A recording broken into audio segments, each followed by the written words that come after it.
Hi, this is Brett Ridgway with sfsbookstore.com, and we're going to talk today about Copywriting Classics quick tip number 3.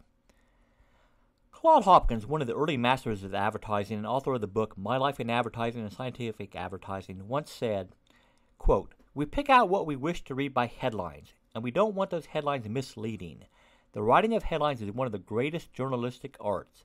They either reveal or conceal an interest," unquote.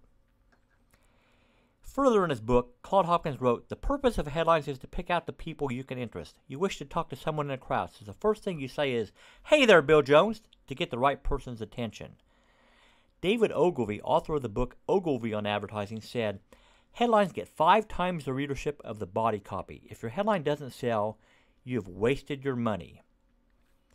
Now on a web page, you've got a slight advantage here, as a majority of your traffic probably comes from search engines or links from other sites.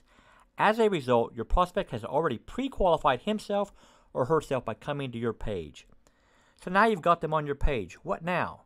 You better have a compelling headline to draw them into reading the rest of your page. Otherwise, they will have clicked on the back button quicker than you can blink an eye. But let's back up for just a minute. As said before, most of your traffic probably comes from search engines or other links. So isn't the information about your site in that search engine really just another headline? Of course it is. Now, I love pay-per-click search engines like Google AdWords. You can craft exactly the headline within character limitations that you want to appear on their site. You can pretty well ensure you only get qualified click-throughs by making sure you have a good descriptive and eye-catching headline. But even in the non-pay-per-click worlds of Google, Yahoo, and others, you have some control over what appears regarding your site. So be sure the meta tags on your web pages have the headline you want to appear in the search engines. One final area to look at in this issue relates to the issue of headlines in an email. The subject line of your message is the headline for that message. You're limited on the number of characters you can have in your subject line. You're also fighting to stand out from the crowd in the glut of email messages most people receive daily. My best advice? Personalize the subject line if possible, along with a short, interest or curiosity-building headline that will get them to read your message. Claude Hopkins wrote an interesting thing in Scientific Advertising. He said, "The writer of this chapter spends far more time on headlines than on writing. Often scores of headlines are discarded before the right one is selected."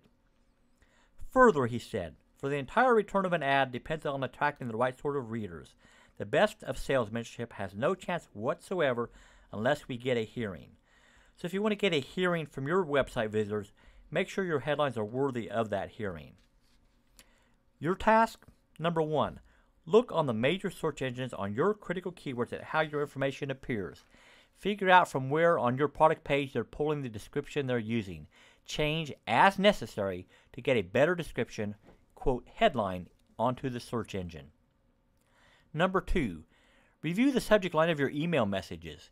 If you're using autoresponders, evaluate each subject line to be sure it's the best headline to help you get your email read. And number 3, look at the major pages on your website. Are you offering a compelling reason in your headline to get the reader to continue on into the body copy? Next issue of Copywriting Classics Quick Tips, we'll look at the subject of being specific and how it can impact the believability of your web copy. Until then, for great resources on advertising and copywriting, visit sfsbookstore.com. Thank you.